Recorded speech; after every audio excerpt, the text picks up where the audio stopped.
Bonjour à tous. Pour la seconde fois, nous nous sommes rendus dans la forêt située entre Flyers Kellogg pour voir et étudier la faune et la flore qui y est présente, et en particulier les sangliers. Nous y avons observé des lieux surprenants et inattendus. Sur ce, je vous souhaite un bon reportage.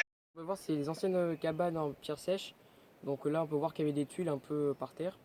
Donc en gros ça servait aux saisonniers d'abri pour leur récolte et des parcelles éloignées de leur habitation. On vous montre un peu les détails. Donc là on va vous montrer les tuiles qu'il y avait à l'intérieur. Ici nous pouvons constater des tuiles. Voilà.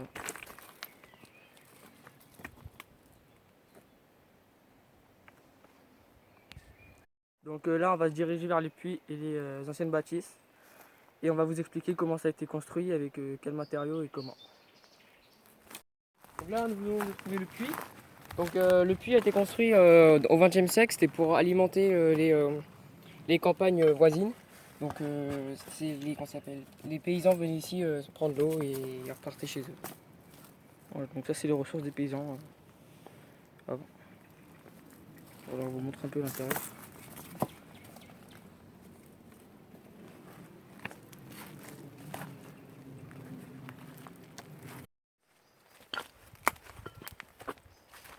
Donc là nous venons de trouver un second abri des saisonniers. Donc c'est beaucoup plus grand, nous pouvons voir des tuiles en haut et là sur les côtés des fondations. Voilà.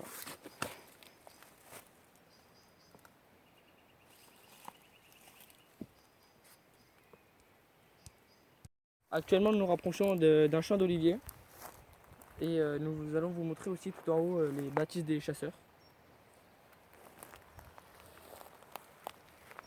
Nous sommes devant un olivier et nous allons vous expliquer l'histoire.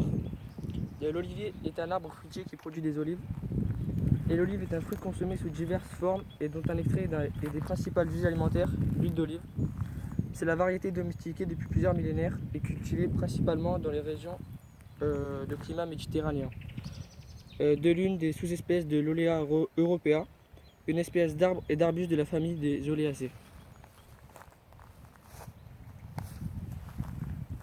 Donc en France, il y a une seule espèce d'abeille, c'est la Apis mellifera, qui, comme la plupart des abeilles à miel, appartient au genre Apis. Donc là, on peut voir qu'elle butine actuellement.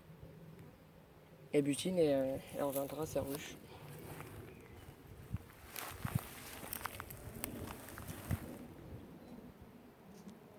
Nous avons trouvé un champ de marguerite.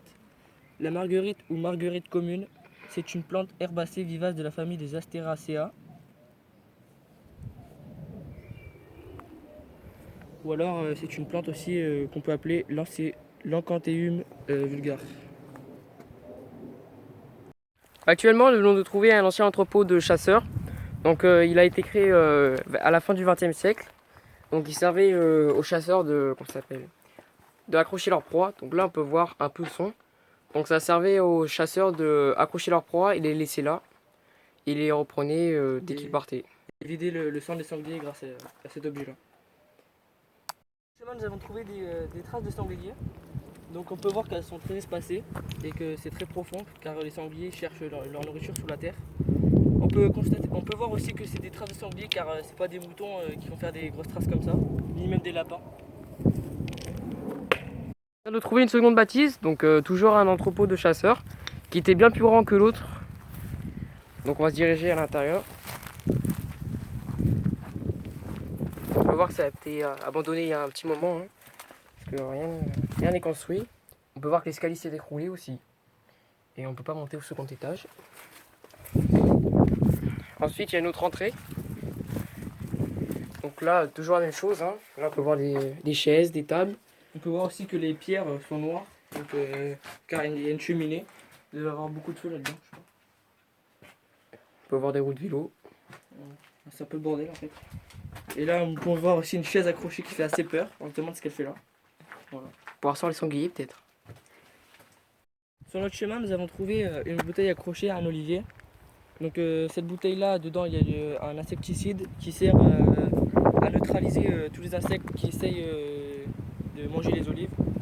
Donc même si l'olivier est un arbre résistant qui nécessite peu de traitement, et peut même s'en passer quelquefois, Néanmoins, si vous voulez être tranquille, il faut appliquer un programme comme ça sur les oliviers. Voilà. Donc maintenant, on va vous parler de l'histoire des pins. Le pin est la désignation d'un générique des arbres appartenant au genre Pinus de la famille des Pinacées, dont il existe au moins 100 espèces. Ce sont des résineux à feuilles en aiguille groupées en faisceaux par 2 ou 3 ou voire même 5, et dont les fructifications sont des cônes constitués d'écailles à l'aisselle, desquelles on trouve les graines. Ce genre est le plus important des conifères, qui comprend de nombreuses espèces dont beaucoup sont essences forestières importantes. Donc là, on va retourner au chemin, au point d'arrivée. Donc nous étions partis de là-bas et actuellement nous sommes ici. Donc je pense qu'on a fait un bon petit kilomètre et que maintenant c'est bientôt la fin. Et nous avons traversé toute la forêt qui est devant vous.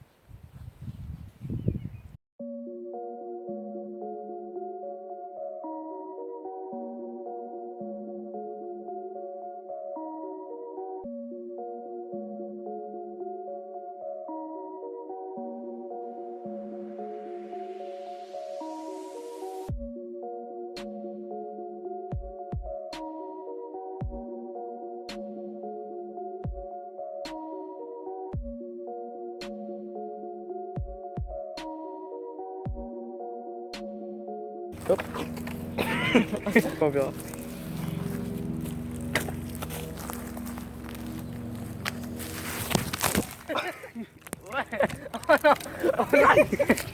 Tu filmé? Ça va partir sur le groupe 217. Nous ça fait largement jusqu'à la fin de l'année. T'as filmé? Comme vous avez pu le constater, notre objectif principal qui était d'observer les sangliers n'a pas été accompli. Mais nous avons tout de même pu observer une flore diverse et conséquente et différente du surprenant. Nous savons quand même la présence de ces sangliers grâce aux trous et aux photos prises quelques jours avant notre reportage. Je vous remercie d'avoir suivi notre documentaire au sein de cette nature qui nous laisse tant à découvrir.